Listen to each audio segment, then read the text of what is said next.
Well, hello everyone, and yes, I'm Stacy Maroney, Dean of the School of Education, and I am so happy that you are here. Special welcome to our students. I learned today that all of you are going to be here, so what a wonderful weather day. We couldn't have asked for a better day. So it is lovely to see new faces and familiar faces to help celebrate Dr. Patricia Avery's philanthropic investment and Dr. Carol Hahn, our honoree, who inspired the generous gift. Unfortunately, Pat cannot be with us today, but I'd like to share a bit about her career and how she arrived at creating the Carol L. Hahn Scholarship in Secondary Social Studies Education. Pat received her PhD from Emory University, where Dr. Hahn served as her thesis advisor, and the relationship first began. Pat's academic areas of interest include political tolerance, civic identity, civic education, as well as teacher education. And this journey began almost 35 years ago when she was a political science major as an undergraduate student. Early in her career, she focused on how U.S. students view dissent and dissenters in a democratic society. This led to inquiries about how students learn about dissent, as well as controversial issues generally in the civics classroom. Pat served on the expert panel on civic education for the International Association for the Evaluation of Education Achievement between 1995 and 2001.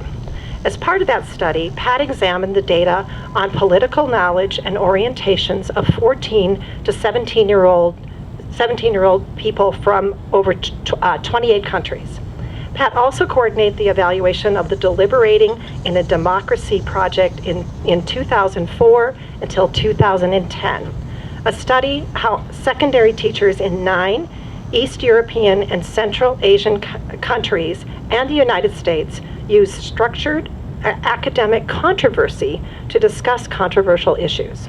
The project continued in Colombia, Ecuador, Mexico, Peru, and the United States in 2010 through 2012, and she served as the lead evaluator. Okay, so let's fast forward to January of 2022, when Pat established the Carol H. Hahn Scholarship in Secondary Social Studies Education. This scholarship was created to honor Dr. Hahn and reflects Carol's lifelong commitment to recognizing and addressing social injustice through civic engagement and through civic education and engagement. The scholarship prioritizes underrepresented populations in terms of race, ethnicity, gender, sexual orientation, and financial resources. And the scholarship gives a preference to individuals who have demonstrated a sense of civic mindedness. I'm now going to turn the podium over to our next speaker.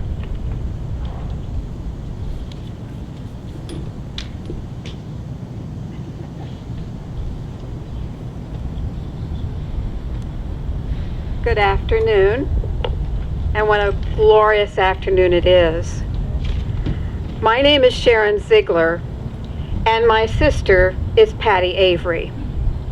Patty wanted me to let you know that she wishes with all of her heart that she could be here today to honor her dear friend and mentor, Carol Hahn. Before she became ill, Patty wrote these words as an introduction to Carol. It is my honor and privilege to share them with you. These are Patty's words.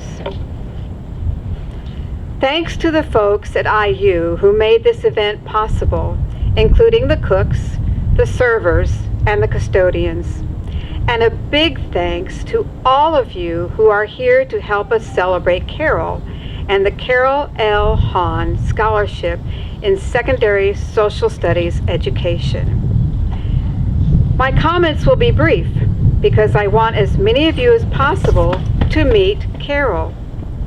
But I also want you to understand why I've long told people that all I need on my tombstone is I was Carol L. Hahn's first advisee. It's my claim to fame. She is a major icon in social studies education. I established the scholarship in January of this year. The scholarship prioritizes underrepresented populations in terms of race, ethnicity, gender, sexual orientation, and financial resources. Preference is also given to individuals who have demonstrated a sense of civic-mindedness. The priorities of the scholarship reflect some of Carol's most important values: international human rights, social justice, civic education. So let me tell you a little bit about Carol.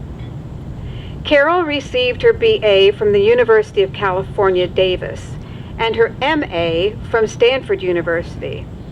She taught at 2 secondary schools, one in San Francisco with predominantly Chinese students, and another in Kentucky designed for bright students from low-income backgrounds, regardless of race or ethnicity. There, black and white students sat side by side. Carol completed her doctoral program at Indiana University with the guidance of some of the giants in social studies education: Dr. Gerald Marker, her advisor, Dr. Howard Mellinger, and Dr. Lee Eman. After she graduated, Carol went to Emory University in Atlanta, Georgia, where she remained throughout her academic career, and where she would probably still be unless Emory had closed the Division of Education Studies 5 years ago. This is what happens when society doesn't value teachers and public education. But I digress. Let's get back to Carol. Early in her career, Carol was a leader in the profession. This was a time when social studies education faculty were overwhelmingly white and male. In 1975, she edited a special section of our journal, Social Education, titled "Eliminating Sexism from Schools, Implementing Change." She was also chair of the National Council for the Social Studies, NCSS, Gender and Social Justice Committee in 1975, and chair of the faculty arm of NCSS called CUFA in 1977. She was president of NCSS in 1983 at a relatively young age. For a year, much of her time was spent crisscrossing the country, giving speeches on gender, social justice, and the importance of teaching controversial issues. Yes, teaching controversial issues has been and always will be at the core of social studies education and democracy. Carol is an internationally renowned authority on gender, civic education, social studies, and comparative education. For over 3 decades, she conducted comparative research on social studies and civic education in England, Denmark, Germany, the Netherlands, and the United States. Carol has won awards and honors at the state, national, and international levels. Among them, NCSS Exemplary Research and Social Studies Award 1996, the Distinguished Global Scholar Award of the International Assembly of NCSS 2015, the Irving Morissette Award of the Social Science Education Consortium 2018. Of particular relevance today, in 2006, Carol received the Distinguished Alumni Award from the IU School of Education. She has held positions as a visiting professor and visiting fellow at the University of Oxford, and as an advisory professor at the Hong Kong Institute of Education. You would think that with all of this activity, she would have little time for her students, but you would be wrong. I wrote to her former PhD students in early summer, asking if they would contribute a brief paragraph or two describing their experiences with Carol, and how Carol had influenced their lives, every single one responded. That says something about our relationship with Carol. I hope you'll read at least some of the essays. You'll be able to feel the love we have for her emanate from the pages. This is someone who inspired us during our doctoral programs and continues to inspire us. She is still right beside us in good and bad times and has become a lifelong friend. There are two memories of Carol that I will never forget. One is when I was still a master's student in 1983. We were the only people remaining in the building relatively late one night. I recall packing up and stopping by her office to tell her I was leaving, and I hoped she would leave soon as well. She looked up at me and said, "I will leave as soon as I finish my notes for Amnesty International." She had to be very tired, but she still found time to write to political prisoners abroad. Second is in 2000, when we were having dinner at a crab shack along the coast. There was a very inebriated man sitting at the next table who was shouting racial slurs. Carol leaned toward him, looked him in the eye, and in that strong, firm voice that anyone who knew Carol is familiar with, she told him she was offended by his language. "Me? I'm calculating what I would do if he slugs her." Carol summoned the waitress, and the waitress brought his bill and ushered him out. This is who Carol is. So why did I choose to establish the scholarship at IU? The most important reason is that IU is her alma mater, and there's always been a special place in her heart for IU. But I have my ties here as well. Many of my relatives are alumna, and I grew up in Columbus, Indiana. Finally, the Social Studies education program at IU has historically been and continues to be one of the best around.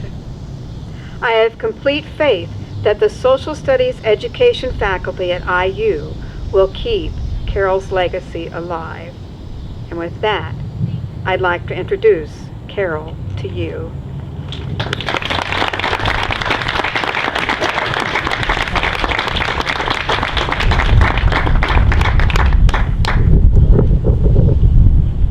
Wow. Thank you, Sharon. That's an amazing thing that she pitched in as a sister of Pat. Thank you, Sharon.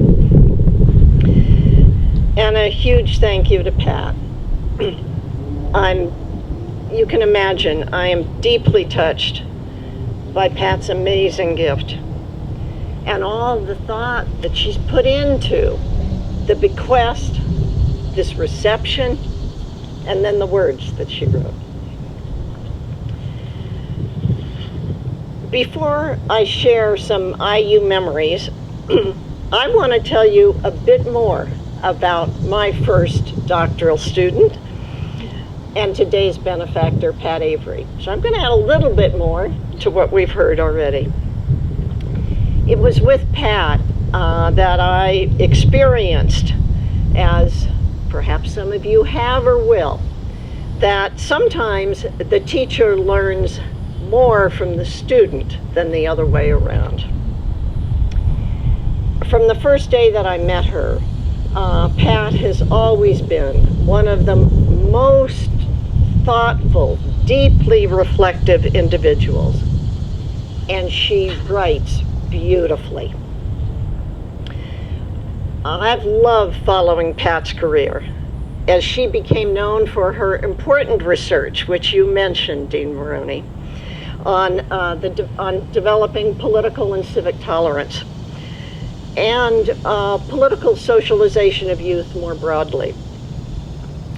When I had the opportunity to nominate the members of the expert panel for the International Civic Education Study, Pat was my first choice.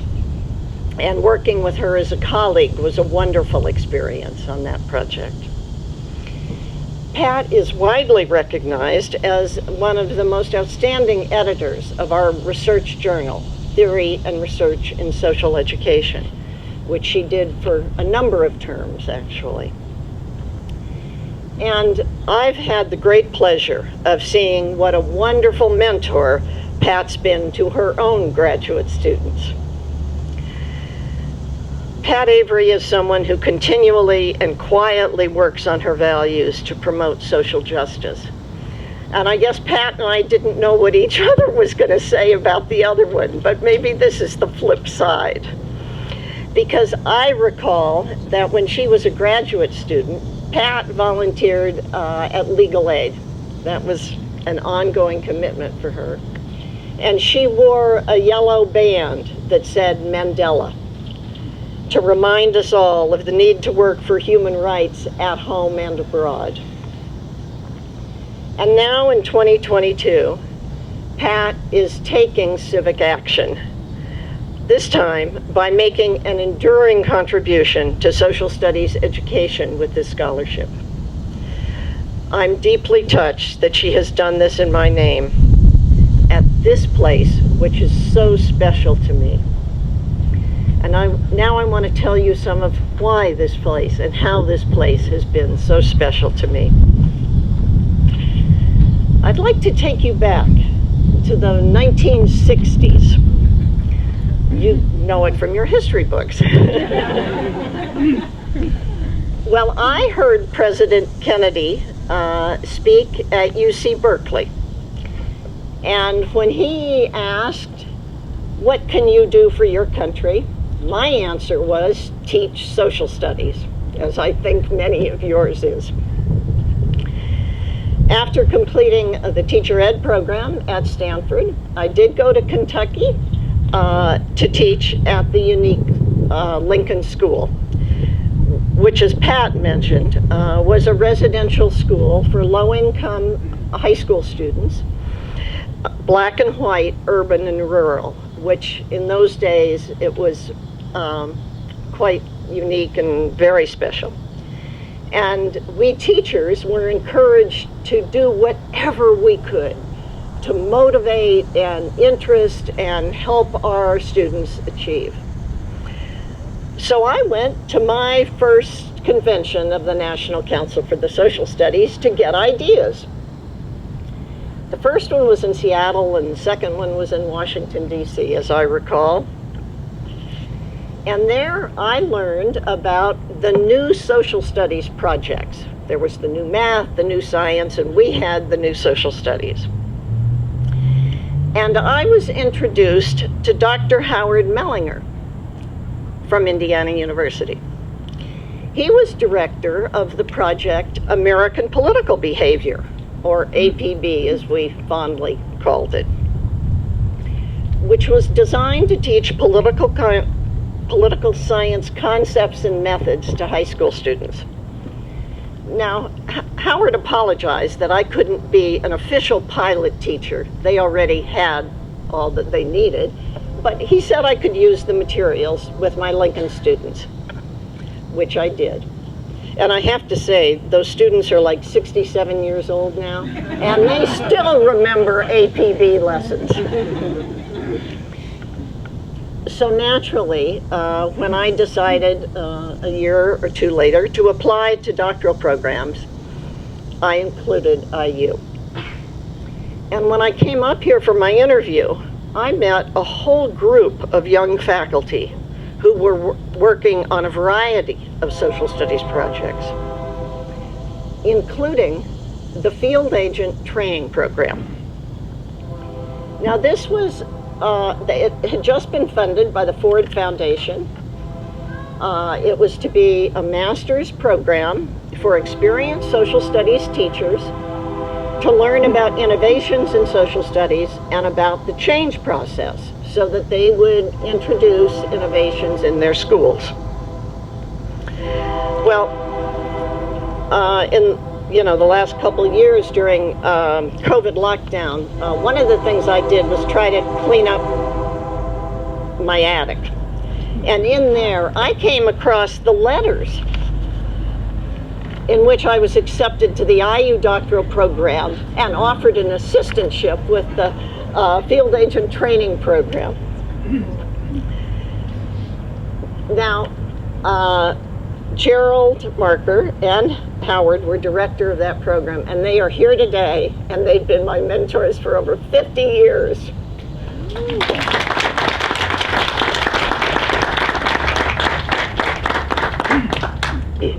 In addition to the field agent program, I had other interesting assistantships and experiences, including working with the late Jim Becker, who we knew as the father of global education.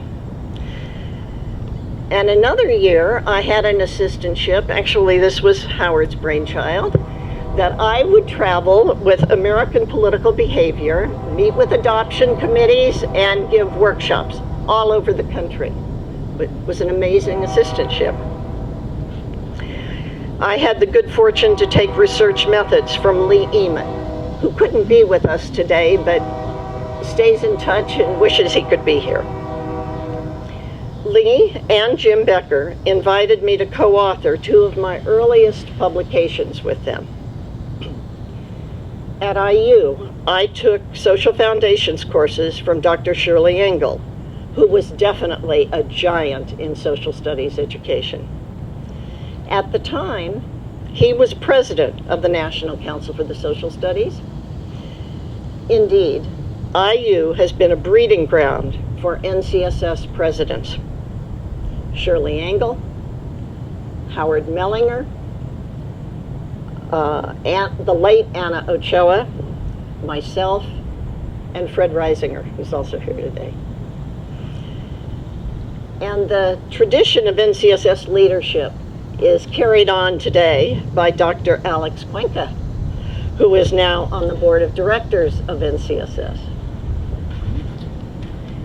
And speaking of current faculty, where's Keith? Okay. Well, also up in that attic, I found the letter of recommendation that I wrote for Keith to be hired at IU. And in it, I wrote, if you can persuade him to relocate to Bloomington, I believe he will do much to build a program so that IU is the place to go for social studies education, as it was when I made the decision to go there. Well, Keith has done that along with his colleagues, Alex Cuenca and Catherine Engebretson, who is one of Pat's doctoral students. And Catherine, I love that you have a special interest in gender and social studies. Back in 1970, those 10 field agents were all males, as were all the doctoral students before me. I think I was considered the resident women's liber. And my first publication, which I wrote as a graduate student, was a review of materials for teaching about women. I also remember when getting ready to depart to do my first APB workshop, Howard Mellinger, with a big smile and a twinkle in his eye, said he wouldn't insult me by carrying my suitcase. No. Seriously, I'm eternally grateful to my IU mentors. They introduced me to the leaders and the latest scholarship in social studies education. They opened numerous doors for me, and they've continued to support me through every step of my career. I love that Pat's gift honors a lineage from my mentors to me through Pat to Catherine, and now to the students who are here today. And finally, I want to thank all of you who came today, Pat's family, and Sharon and Ray, who were representing the family. I know that you've been an important support to Patty through the years. My friend and colleague, Linda Levstick, drove up from the University of Kentucky today. She's been part of the sisterhood in social studies education that we've shared for many years. And I also want to thank my graduate students who aren't here but have contributed to the booklet here. You have a page about all my doctoral students. They make me proud every day. And to all of you who are becoming the next generation of teachers and teacher educators, you are needed more now than ever to create a more caring, inclusive, and civically engaged democratic society. Thank you all. And now I'd like to ask Professor Engebretson to come and tell us about the first recipient of the scholarship. Catherine?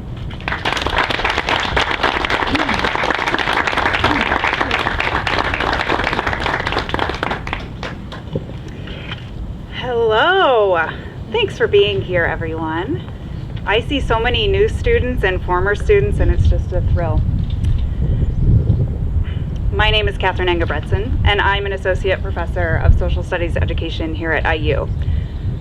Pat was my doctoral advisor, which makes Carol my grand advisor.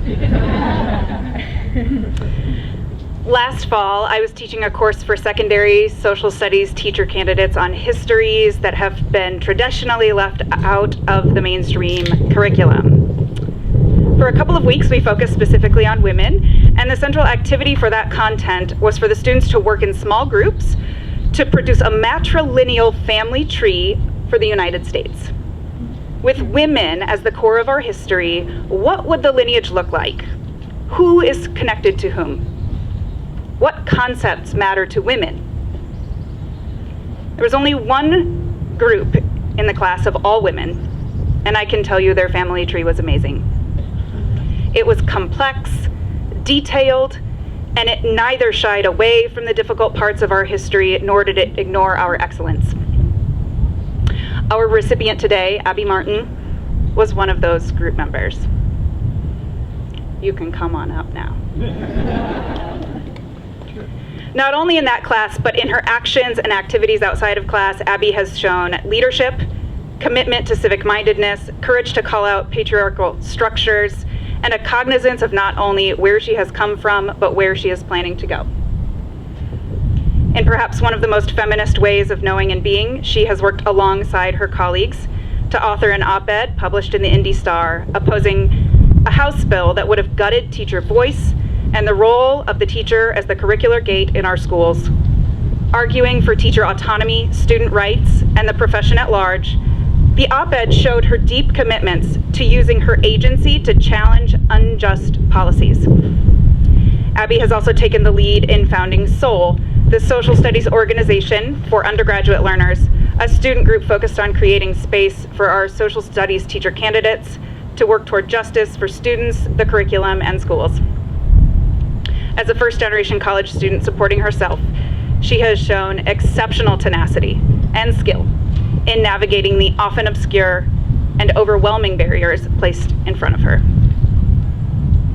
On a personal note, I have to add that being able to introduce Abby for this award is meaningful not only because she is exceptional, but because she represents a new branch on the matrilineal family tree in IU social studies education. It is an incredible honor that I get to trace my intellectual kinship not only back through Dr. Patricia Avery to Dr. Carol Hahn, but that as a student of Dr. Avery's, I can now look forward to Abby Martin. Congratulations, Abby. You are standing on the shoulders of these giants, and we are so deeply happy that you're here.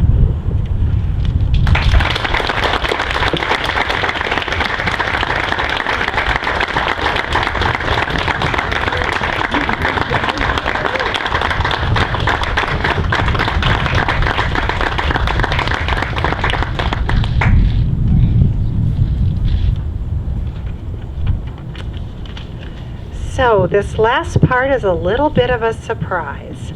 But before we close, I'd like to invite Sharon and Carol to come up. And would you mind coming up?